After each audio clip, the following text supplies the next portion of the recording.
Hola chicos, mi nombre es Mónica Chinchilla y voy a ser su profesora en la materia Algoritmos y Programación 1, como así también en las materias sucesivas de programación que ustedes cursen a lo largo de la materia. La idea es que la materia va a estar destinada, a los conocimientos que estén volcados en la materia, va a estar destinado para aquellas personas que tienen algún conocimiento de programación, como también para aquellas que no tengan ningún tipo de conocimiento. Es decir, vamos a comenzar desde cero, desde cero absoluto. ¿Por qué estudiamos programación? La idea de estudiar programación es la de solucionar problemas de tipo informático, que una computadora puede resolver. Nosotros tenemos que utilizar nuestra lógica y nuestro ingenio, es decir, vamos a desarrollar programas usando nuestro pensamiento estructurado de una manera lógica y absolutamente creativa. Lo que tenemos que tener presente es que una computadora digital lo que procesa son dígitos, pero no cualquier dígito, no son los dígitos del sistema de numeración decimal. Es decimal porque viene de la palabra 10, porque entiende solamente 10 dígitos, del 0 al 9. Sino que una computadora utiliza el sistema binario para la representación de la información. Esto es, solamente comprende combinaciones de ceros y de unos. Para la computadora todos son ceros y unos. Así que nosotros, como programadores, tendríamos que programarse en ceros y unos. Imagínense ustedes lo complicado que sería si con solo mirar el teclado, cualquier tecla que presionemos, para una computadora va a ser una combinación binaria de 8 de estos ceros y unos.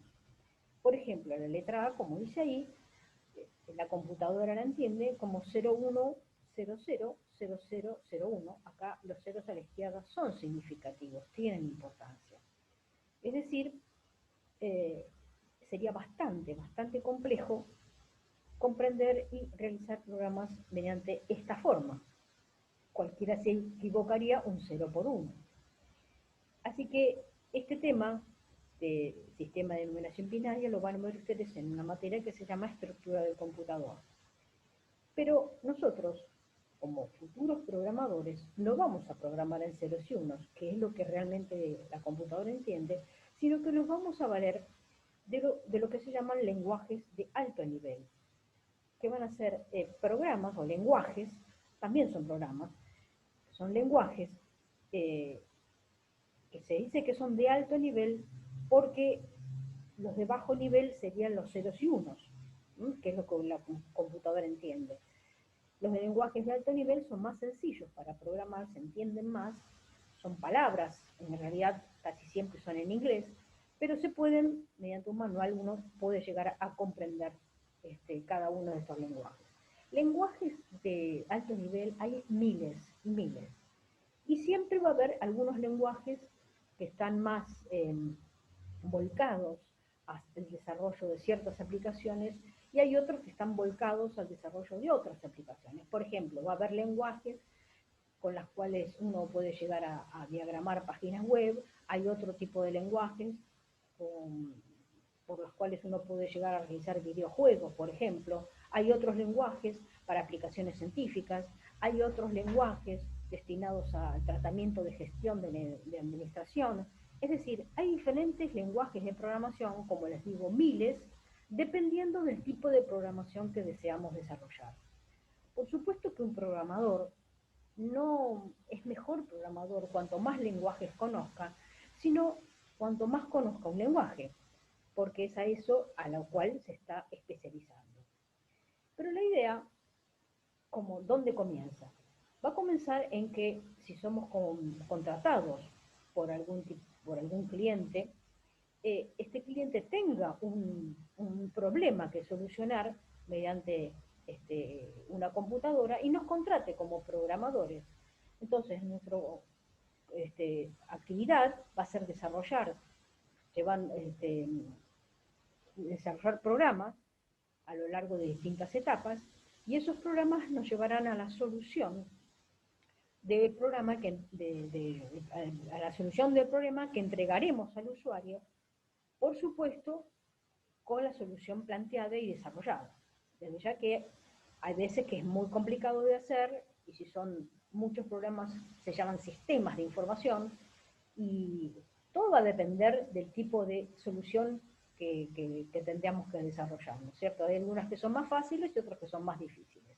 Por supuesto, la actividad, la práctica a, a, nos va a determinar que cada vez tengamos más experiencia y podamos realizar los programas con mayor efectividad.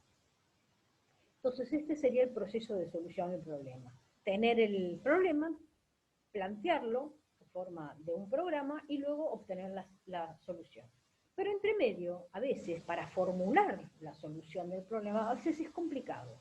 Entonces, ¿qué es lo que hace el programador? Lo que hace es un algoritmo.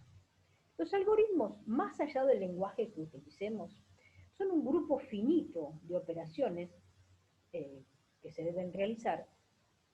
¿De qué manera?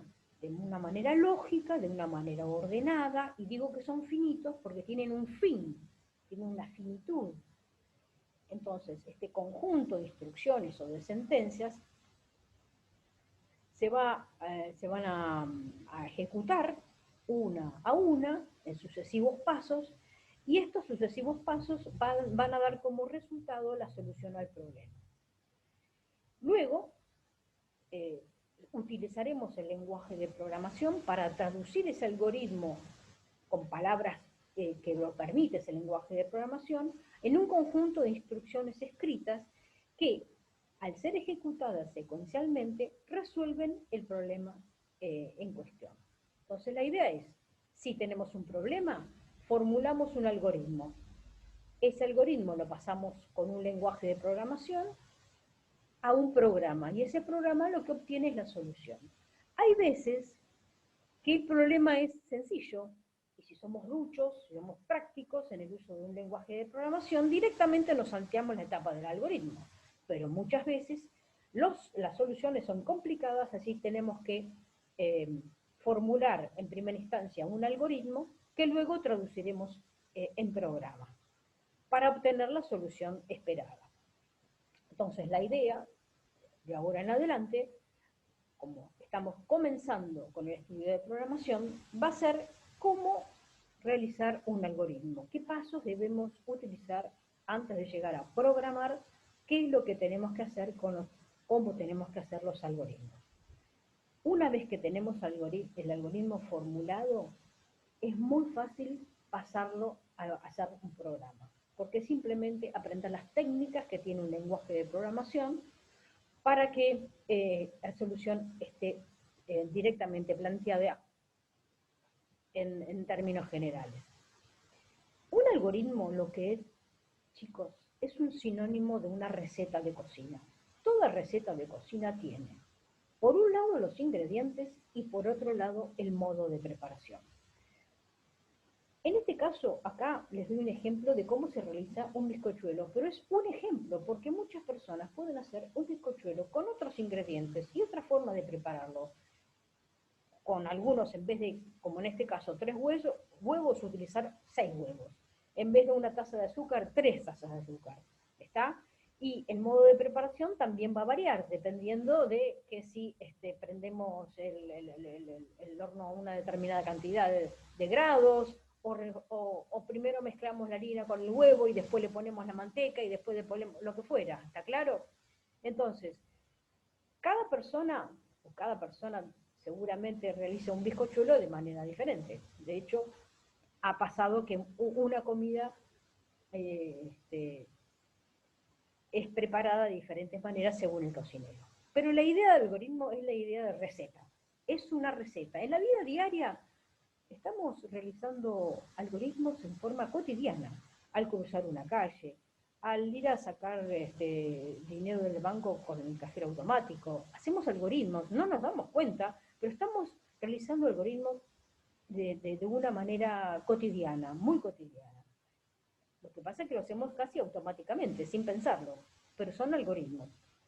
Si vamos a sacar plata al banco, seguramente que efectuamos acciones en forma espontánea que nos permiten sacar, mediante el uso de la tarjeta de plata de un cajero automático. Ahí estamos formulando un algoritmo. Lo mismo que cruzar la calle, lo mismo si manejamos y nos detenemos en un semáforo en rojo, debemos esperar hasta que el semáforo esté en verde para seguir, etcétera, etcétera. Algoritmos, vuelvo a repetir, en la vida cotidiana realizamos muchos.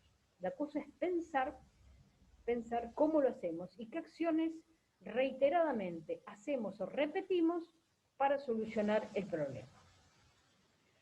Fíjense lo que serían los ingredientes en programación, sería lo que acá llamamos el entorno, es decir, el conjunto de elementos necesarios o disponibles para resolver el problema.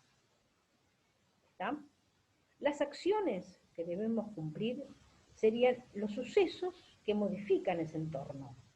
Es decir, si tenemos 3 huevos, batir 3 huevos, batir 3 huevos es una acción. Y el procesador son las personas que son capaces de realizar ese trabajo. Fíjense, acá tenemos un algoritmo cotidiano, que sería cómo calcular el promedio de 3 números usando una calculadora. Y atención, chicos, yo no estoy diciendo 3 números concretos. Yo no estoy diciendo el número 3, el número 7 y el número 45. Estoy diciendo que este algoritmo lo que hace es calcular el promedio de 3 números, sea cuáles fueran esos números, utilizando una calculadora. ¿Qué es lo que necesitamos? ¿Qué es el entorno? La calculadora. ¿Cuáles serían las acciones comprensibles para el operador? Las acciones, pulsar las teclas. ¿Y el procesador quién sería? Nada más y nada menos que una persona adulta que lo puede realizar así. Fíjense ustedes que a partir de la palabra solución está el algoritmo propiamente dicho. Antes de la palabra solución estaría lo que llamaríamos el ambiente. La solución acá está numerada, puede no estarlo, no hay ningún problema. Pero está numerada simplemente para que ustedes lleven la cantidad de pasos que llevaría. Fíjense, se pulsa la tecla C. La C es la que limpia la memoria de la calculadora. Luego se escribe el primer número, no importa si tiene 1 o 2 dígitos ese primer número. Si es 45 sería el 4 y el 5, si es 3850 sería 3850, si es 4 es 4.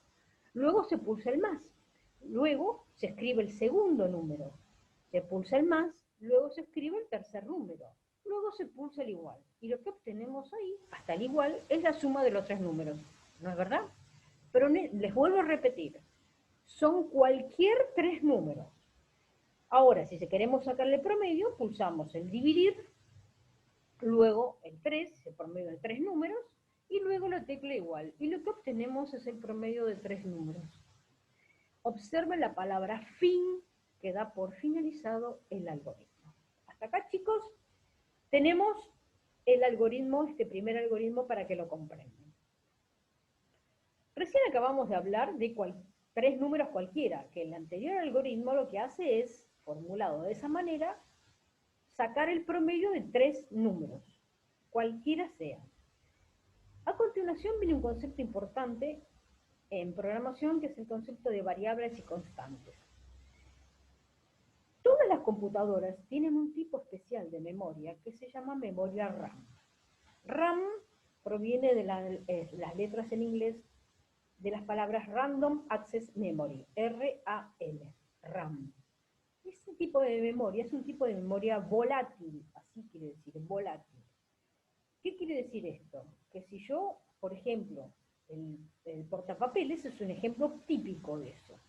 Cada vez que mandamos a copiar o a cortar algo, lo mandamos a esa memoria RAM.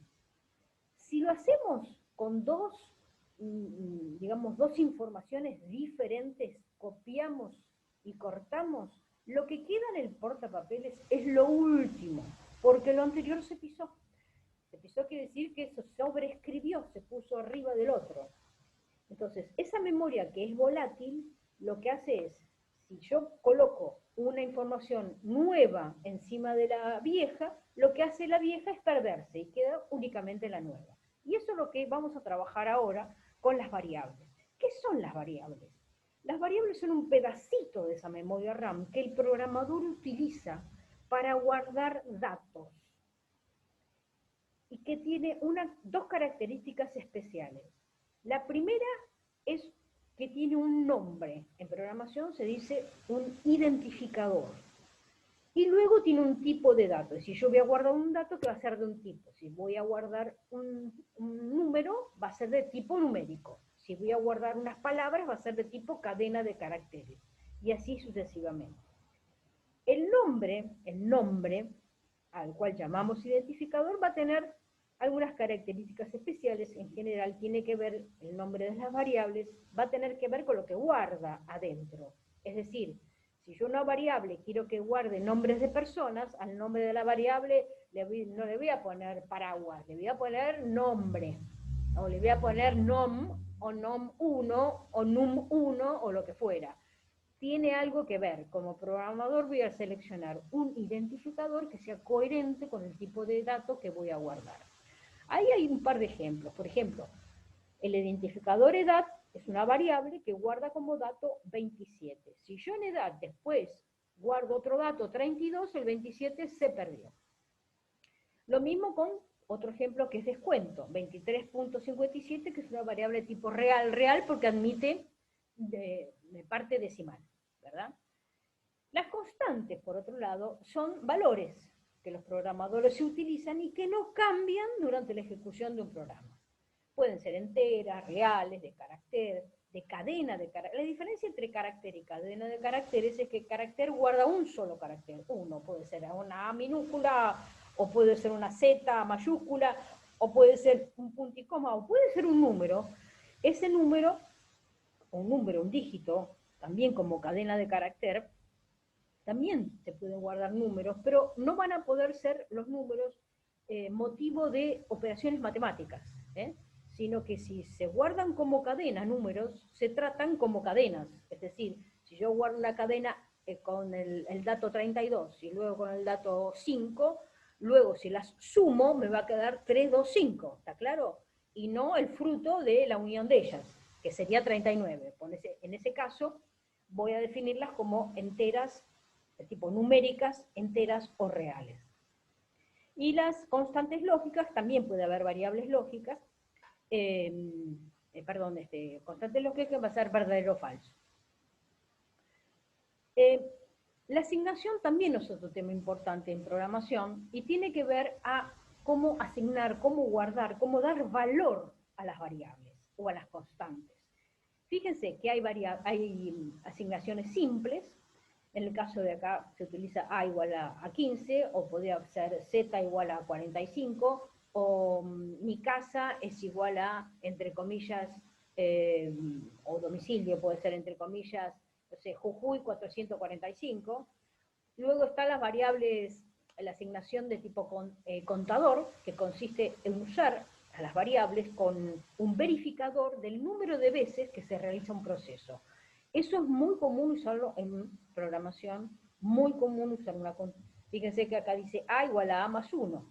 Es decir, acá se repite la A de un lado y del otro de la igualdad, porque el nuevo valor de A va a ser igual al anterior más 1.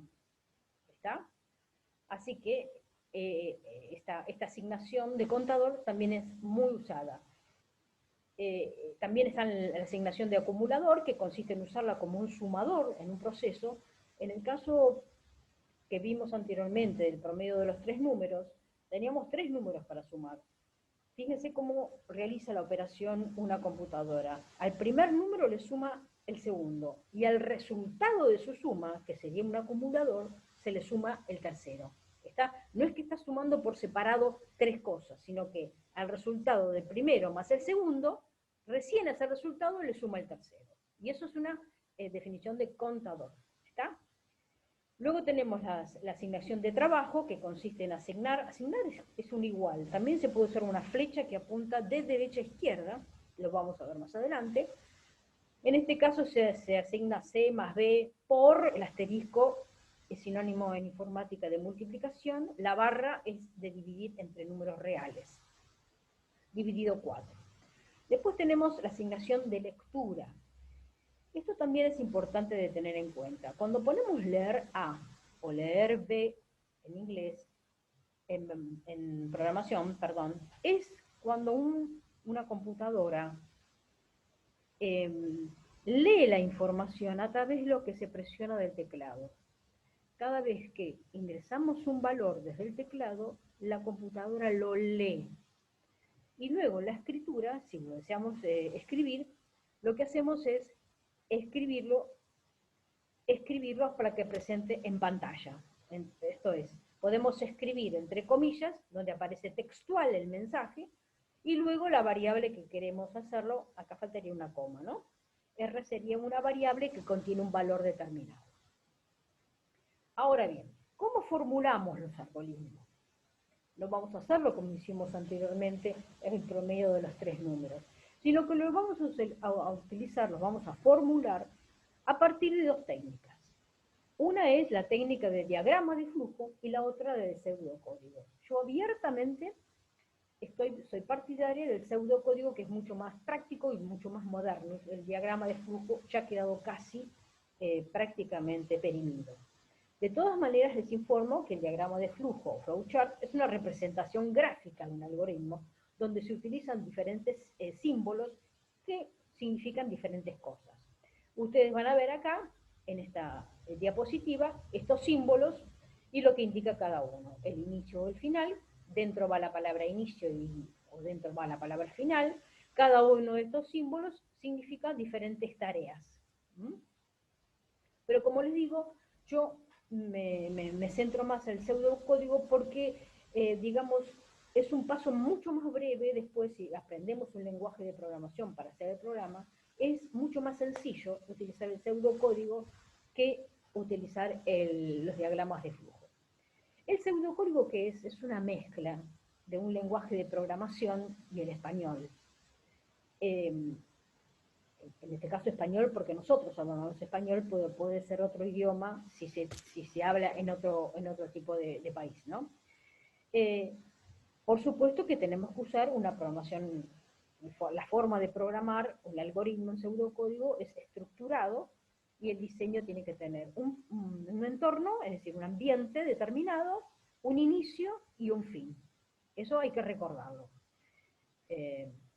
Algunas palabras elementales en pseudocódigo son leer, escribir, inicio, fin, sí, entonces, si no, fin, sí, mientras, fin, mientras, repetir, hasta que, para, fin, para. Esas son algunas palabras esenciales que vamos a usar en pseudocódigo para describir nuestros algoritmos.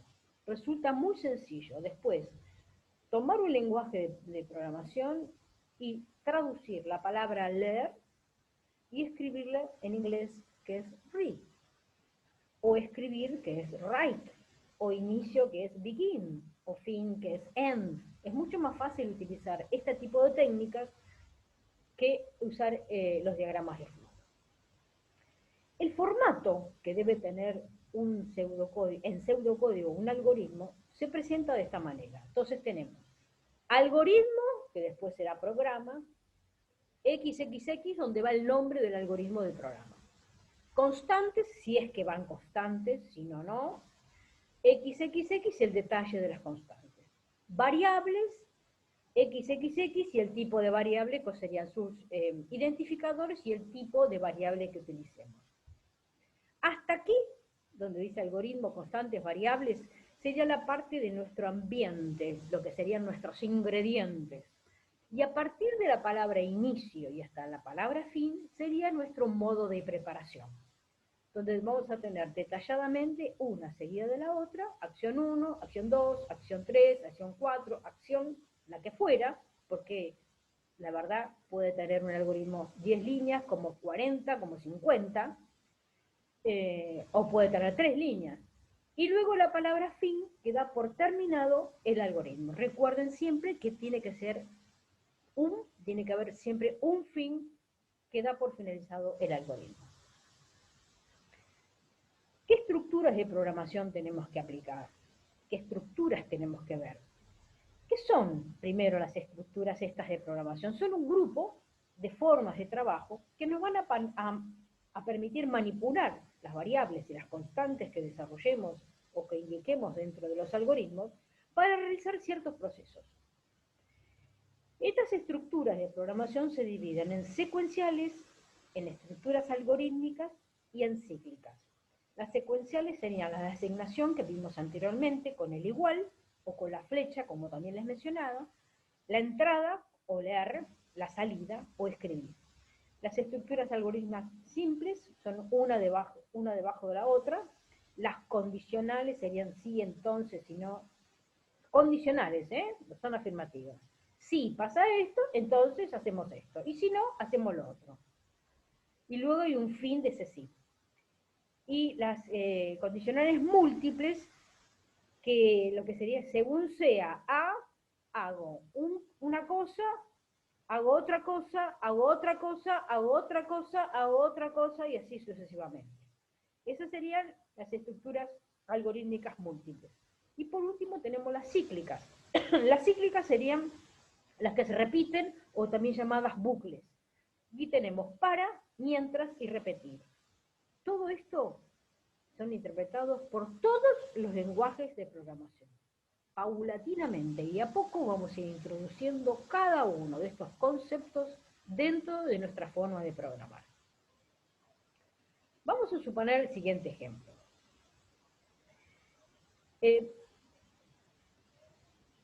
Vamos a crear un algoritmo para generar los 10 primeros números enteros y calcular su suma. Se tienen dos actividades a cumplir que nos exigen dos variables, porque son con funciones definidas entre sí. Número nos va a permitir llevar el control del último número generado. Atención, nos piden generar los 10 primeros números enteros, del 0 al 9. Esos son los 10 primeros enteros, ¿está? Y luego sumarlos, es decir, 0 más 1, más 2, más 3, más 4, más 5, más 6, más 7, más 8 y más 9. Entonces, como le digo, número nos va a permitir llevar el control del último número generado. Eso lo vamos a hacer mediante un contador. Suma, que va a ser nuestra segunda variable, nos va a permitir llevar el control de las sumas de todos los números generados hasta un instante dado. Esto es un acumulador. Recuerden que les dije, 0 más 1, resultado, se le suma 2. Al resultado se le suma 3. Al resultado se le suma 4. Y así sucesivamente hasta el último, que es el 9. Las variables por defecto, las numéricas por defecto, es decir, si yo no les digo nada, se inicializan, se comienzan desde 0. Todo lo que sea numérico, por defecto, se inicializa en 0. Y todo lo que no es numérico, se inicializa en blanco. Así es como se dice. El algoritmo, fíjense que lleva el nombre, primeros números, todos juntos. Las variables que vamos a usar son número y suma, que las vamos a definir de tipo numéricas enteras. Son números enteros. Lo que vamos a hacer, que un pedacito de la memoria se llame número, y ahí le vamos a guardar números enteros. Otro pedacito de la memoria se va a llamar suma, y vamos ahí a guardar números enteros. Hasta acá tenemos, entre algoritmo y variable, lo que serían nuestros ingredientes.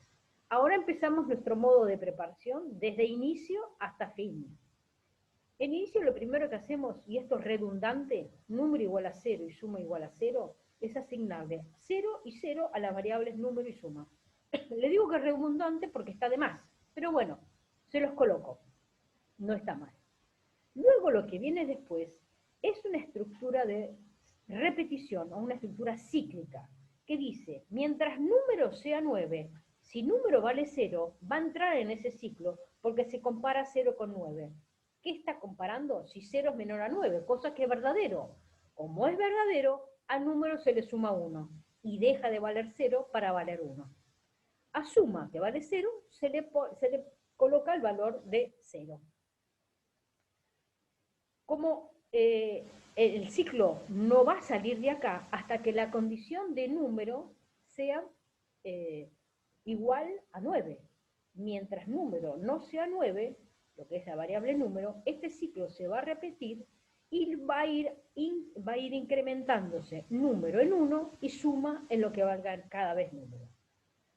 Entonces esa estructura es cíclica, es un ciclo que se rompe cuando el número pasa a valer 9. Porque 9 no es menor a 9, porque 9 es igual a 9. Por lo tanto, el ciclo se rompe y se escribe en pantalla la variable suma. Fin del algoritmo. Vamos a ver un primer ejemplo. Dado un número, indicar si es positivo o negativo. Bien, nuestros ingredientes. A, numérica entera. Mensaje, cadena de caracteres. Inicio, modo de preparación. Leemos A. Si A es mayor o igual a 0, el mensaje va a ser, es un número positivo. Si no, el mensaje va a ser número negativo. Observen que sí es absolutamente condicional. Si el número no tiene otra alternativa de ser mayor a 0 o menor a 0. Si es mayor a 0 o mayor o igual a 0, el número es positivo. Y si no, necesariamente el número es negativo. Observen que hay un fin sí. Si abrimos muchos sí sucesivos, el último fin sí abre el último sí abierto. ¿Está claro? Lo vamos a ver en otro mensaje, en otro programita. Y luego la palabra fin queda por finalizado el algoritmo. Vamos a ver un ejemplo, el segundo ejemplo en este caso, que dice: desarrolla el algoritmo que permita sumar todos los números impares contenidos entre 100 y 200. Es decir, 101 más 103 más 105 más 107. Primero debemos comprender el objetivo del programa. Así hasta 199. Vamos a realizar este ejemplo utilizando 3 estructuras de repetición. Es decir, hay una solución para cada caso. El primer caso lo hacemos con mientras. Observen que inicializamos número en el valor 101. Nos conviene hacer eso. Como 101 es menor o igual a 200, se acumula el valor en suma y a número, en vez de incrementarlo en 1, lo incrementamos 2, porque nos pide los impares. Así de 101, lo que hacemos es pasar a 103. Como 103 es un ciclo. Observen que este ciclo se va a repetir hasta que número sea mayor a 200. Cuando sea mayor a 200, el ciclo se rompe y se ejecuta la instrucción debajo de este mientras. Y se escribe la suma con el resultado de la suma. Perdón. Entonces, observen cómo las estructuras repetitivas, así como las condicionales, se tienen que abrir y se tienen que cerrar. Una segunda solución es usando la estructura cíclica repetir hasta que, donde fíjense ustedes, la condición está debajo. Acá la condición la tenemos arriba, mientras la tenemos arriba. Pero es bastante parecida. Inicializamos número en 101, acumulamos el valor de número, el número lo sumamos de a 2, y la condición hasta que el número sea mayor o igual a 20. Esto se va a repetir, hasta que el número sea mayor a 20. En ese punto se ejecuta la instrucción inmediatamente posterior, que es escribir los resultados. Por último, tenemos una última solución, que es empleando la estructura cíclica o de repetición para, que a veces es más fácil de usar, ¿no? Acá ponemos para número desde 101 hasta 199. ¿Cuánto vale número? Y vale desde 101, va a valer 101. Y lo va a hacer esto hasta que número valga 199. El paso 2 significa que se va a saltear de a 2. Así que acá no hace falta este contador, este incrementador de a 2, sino simplemente el acumulador que va a ir acumulando sumas como los anteriores. Este ciclo se va a repetir, se dice que 101 sería el límite inferior, 199 se llama el límite inferior. ¿Cuándo conviene usar diferentes ciclos de repetición? ¿En qué caso? Yo les diría que usar el para es ideal para en el momento que sabemos cuántas veces tenemos que hacer algo o repetir algo. Es ideal usarlo. Si tenemos que ingresar 100 números, bueno, un para es ideal porque sabemos que son 100 números. Si tenemos, por ejemplo, que decir, bueno, se ingresan n cantidad de números hasta que se presiona el 99. Entonces, en ese caso, no sabemos en qué momento se ingresará el 99. En ese caso usamos un mientras o un repetir, de acuerdo a lo que cada uno maneja mejor, hasta que el número sea 99. O mientras no sea 99, en un caso. Acá hay otro ejemplo que dice desarrolla un algoritmo que permita leer 3 valores y almacenarlos en las variables A, B y C. Les vuelvo a repetir, 3 valores pueden ser 3 valores, porque si yo ejecuto esto 3000 veces con números distintos me va a dar diferentes números, respectivamente. El algoritmo debe imprimir cuál es imprimir o escribir, son sinónimos, cuál es el mayor y cuál es el menor. Recuerde constatar que los 3 valores introducidos por el teclado sean valores distintos. Bien, en ese caso, cuando ustedes tienen que constatar algo, tienen, digamos, que asegurarse de cumplir algún tipo de condición, a eso se lo llama validación. Así que los 3 números a ingresar hay que validarlos para que sean distintos entre sí.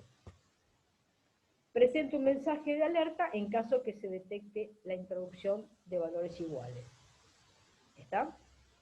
También tenemos que hacer, el algoritmo debe imprimir el mayor y el menor. En el caso del pseudocódigo, acá las variables que utilizamos son A, B y C numéricas enteras. En inicio, fíjense que hay un ciclo de repetición, donde leemos A, B y C hasta que A sea distinto de B, y B sea distinto de C, y A sea distinto de C. Es decir, en este punto de acá no va a salir, de acá no se va a salir de este ciclo hasta que la condición se cumpla, hasta que los 3 números sean diferentes entre sí. En el momento que los números sean diferentes entre sí, se salta a la siguiente instrucción, que es la evaluación de la condición.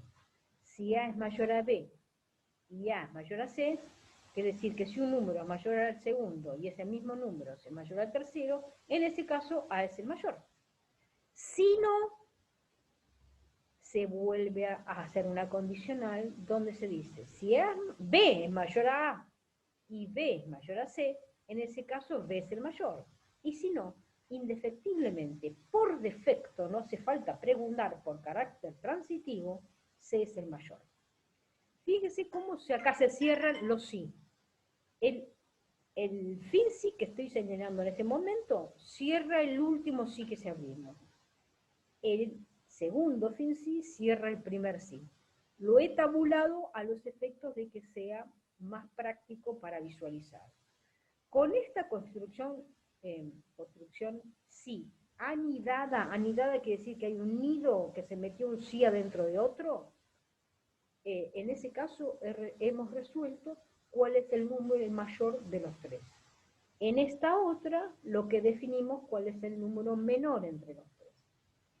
La solución en diagrama de flujo es la misma, nada más que acá se ha obviado en poner cuál es el menor. Simplemente el rombo que está acá, está en el segundo caso, lo que hace es, el rombo es un sí, Si la condición de A mayor a B y A mayor a C, si se cumple es porque A es el mayor. Si no se cumple, se vuelve a preguntar por B. Si B es mayor a A y B es mayor a C, entonces B es el mayor. Y si no, C es el mayor. De todas maneras, todos concluyen en un sí, en un fin. Siempre debe haber un fin. Recuérdenlo bien. Observen que en el caso de la solución para diagrama de flujo, no está contemplado cuál es el menor, por lo tanto les propongo que por favor si lo pueden incorporar, porque en este caso no está la solución del menor. Y en el caso del pseudocódigo, no está el mensaje de alerta con que diga que los números introducidos deben ser distintos. ¿En qué lugar debe ir? Les propongo que, a ver si pueden pensar y decirme en qué lugar debe ir. Me mandan un mensaje y me lo dicen. Bueno, hasta acá, chicos, tenemos el primer video. Espero que lean el material de la unidad didáctica número 1, que vayan comprendiéndolo, que vayan analizándolo, que cualquier pregunta me hagan mensajes, y yo les aclaro lo siguiente. La unidad didáctica 1, la unidad didáctica 2, la unidad didáctica 3 son las materias primas fundamentales para toda la carrera de programación. No les digo solamente para esta materia, se les estoy diciendo para toda la carrera. Así que, por favor, háganme las preguntas que ustedes consideran necesario, la cantidad de veces que lo crean conveniente. Les deseo, por supuesto, la mejor de las suertes y siempre, por favor, consúltenme si tienen que hacerlo. Muchísimas gracias y nos vemos en el próximo video.